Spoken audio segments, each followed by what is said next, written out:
The Galactic Council had made their calculations with the cold precision that had kept them in power for 3 millennia. Earth was a backwater planet, barely 2 centuries into spaceflight, with a population that spent more time fighting amongst themselves than exploring the stars. When the ultimatum was delivered, they expected compliance or, at worst, token resistance. Ambassador Zexitar of the Hegemony stood before the assembled delegates, his 4 arms gesturing dismissively at the holographic display showing Earth's blue marble suspended in space. The humans will protest, perhaps send a few of their primitive vessels to make noise, but they lack unity, technology, and most importantly, he paused for effect, the will to truly fight a superior force. The council chambers erupted in the chittering, growling, and harmonic sounds that passed for laughter among the dozen species present. They had conquered 47 systems with this same strategy: issue demands, demonstrate overwhelming force, and watch civilizations crumble before their might. The demands were simple enough: surrender all military assets, accept Galactic Council governance, and provide tribute in the form of 20% of Earth's population for labor. Standard operating procedure. The humans had been given one. Earth year to comply. That was 11 months ago. Commander Sarah Chen stood on the bridge of the UES Defiance, flagship of humanity's response fleet.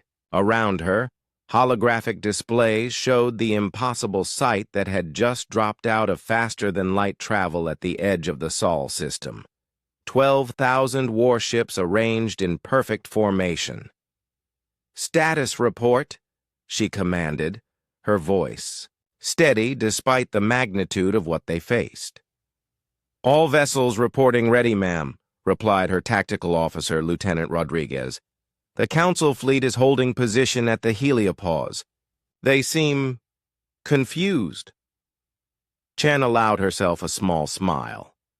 They had every right to be confused.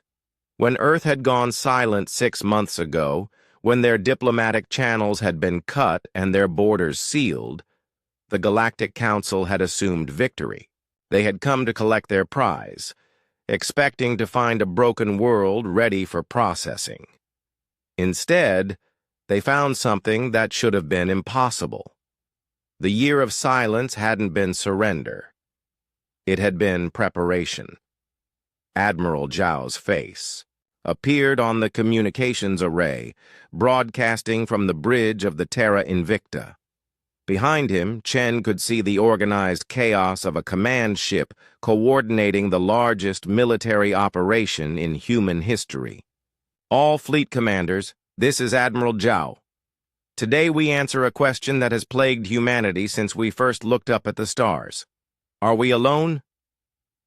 His voice carried across 12,000 ships to nearly 15 million crew members. "The answer is no. We are not alone, but that doesn't mean we're not still human."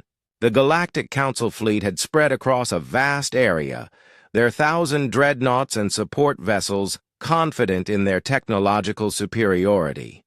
They had plasma cannons that could glass continents, shields that had never been breached, and tactics proven across centuries of conquest. What they didn't have was experience fighting humans. The first wave struck like a surgical blade. Earth's ships weren't larger or more heavily armed than the Council's vessels, but they moved with a coordination that seemed almost supernatural. Where the Council fought as individual commanders seeking glory, humanity fought as a single organism. "Target their flagship," Chen ordered. "All batteries, synchronize firing pattern Delta 7. Around her, 200 human vessels opened fire simultaneously. The Council flagship's shields flared and held, but the humans had already moved to their next target, then the next. They weren't trying to destroy individual ships. They were systematically dismantling the enemy formation. On the Council ships, Panic began to set in. Admiral Kethvar, commanding the invasion force, watched his tactical displays with growing horror. The humans weren't following any recognized battle doctrine. They sacrificed individual advantages for fleet-wide gains, used their smaller ships as guided missiles when necessary, and displayed a level of tactical innovation that defied every simulation the Council had run. "How many ships do they have?" Kethvar demanded. 12,000, sir, exactly as our scouts reported, but they're fighting like they're connected by a single mind, Kethvar finished grimly. "Order. All ships to fall back to defensive formation Omega." But the humans had anticipated even that. Admiral Zhao's voice crackled across the communication channels, not just to human ships, but somehow penetrating the Council's secured frequencies as well. "You came to our home," he said simply, "expecting us to kneel. You calculated our worth, based on our technology, our unity, our apparent willingness to fight. You forgot to calculate our love."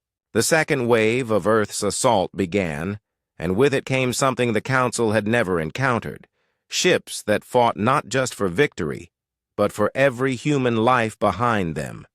Captains who rammed their vessels into enemy dreadnoughts when shields failed. Crews who stayed at their posts even as their ships died around them. Soldiers who fought with the fury of a species that had spent its entire existence proving it deserved to survive. The battle lasted 18 hours. When it ended, the Galactic Council fleet was in full retreat, having lost 2/3 of their ships to an enemy they had dismissed as primitive. Commander Chen stood in the observation deck of the Defiance, watching the fleeing Council vessels disappear into hyperspace. Around her, the 12,000 ships of Earth's fleet began the long journey home. "Ma'am!" Lieutenant Rodriguez approached with a communication pad. "The Council is requesting terms for negotiation."